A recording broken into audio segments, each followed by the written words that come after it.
Okay, so since you've been here for the past few hours, have you seen any sets or anything like you maybe with people like to collab with one day or like even in the future?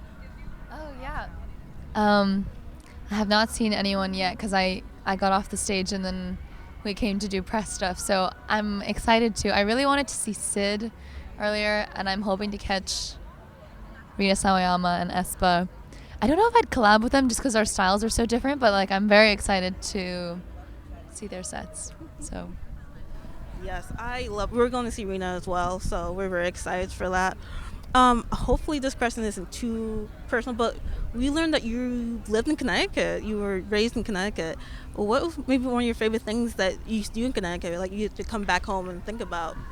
yeah, it was funny growing up in Connecticut, and I spent like half of my life there, and then a little bit in Singapore growing up.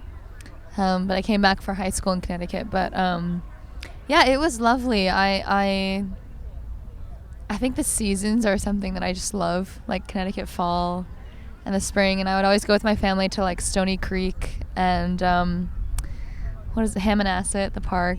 And the state parks are definitely lovely in Connecticut. It's funny, but yeah, I spent a lot of time there on the beach growing up and going through the seasons. I've written a lot of songs about like that being my hometown and having a lot of qualms with it as a place, but also a lot of love for it.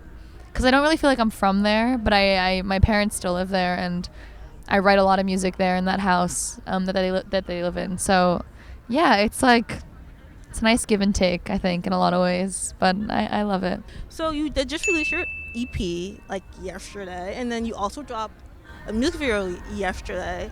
All this right before your duet performance at Gov Ball. Like, how does that feel? Like, are you just like, are you ready for like the rest of the year, the upcoming years? Like, how does that make you feel?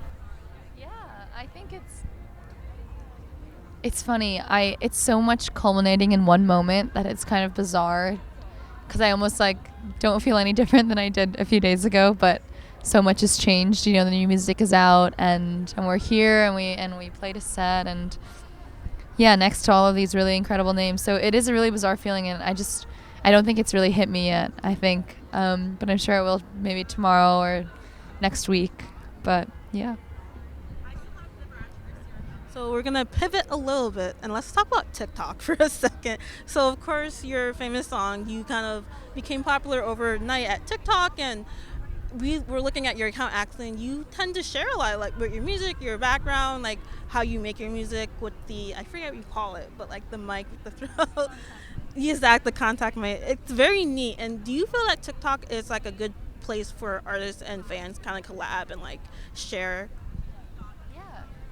Um, totally. I think TikTok is a very fruitful place for art. I think it can be the source of a lot of pressure for people too, just because things happen so fast and there's a lot of expectation. But I think it's a really wonderful place for people to share music and to kind of test the waters. I think some people sometimes accidentally dip their toes in too much, and it's like, oh my god, now we have thousands of people who want a song. And I've loved seeing other artists like take the reins of TikTok and have their music really just soar. But yeah, it's a really weird place to express yourself. It's one of the weirdest things you can do, I think, nowadays.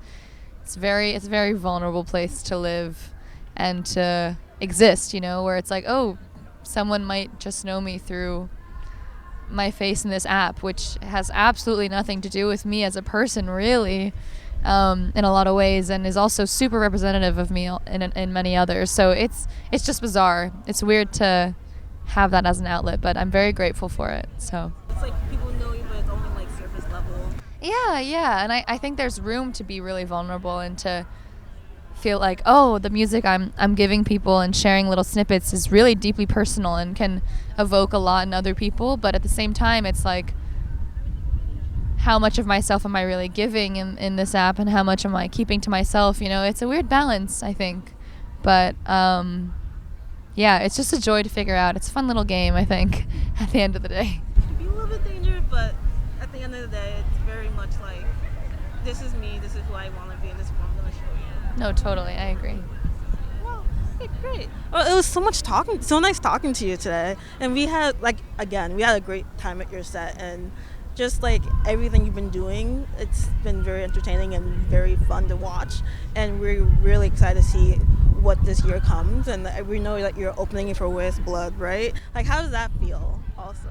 So, it's really weird. Like, I am a huge fan of her, and she's definitely an inspiration. So I'm kind of nervous because I feel like I'm gonna creep her out because I'm such a fan. Maybe I'll scare her with my love for her, but I'm really stoked to open for her. But yeah, it's gonna be a great year. Great. Thank you so much. Thank you so much for the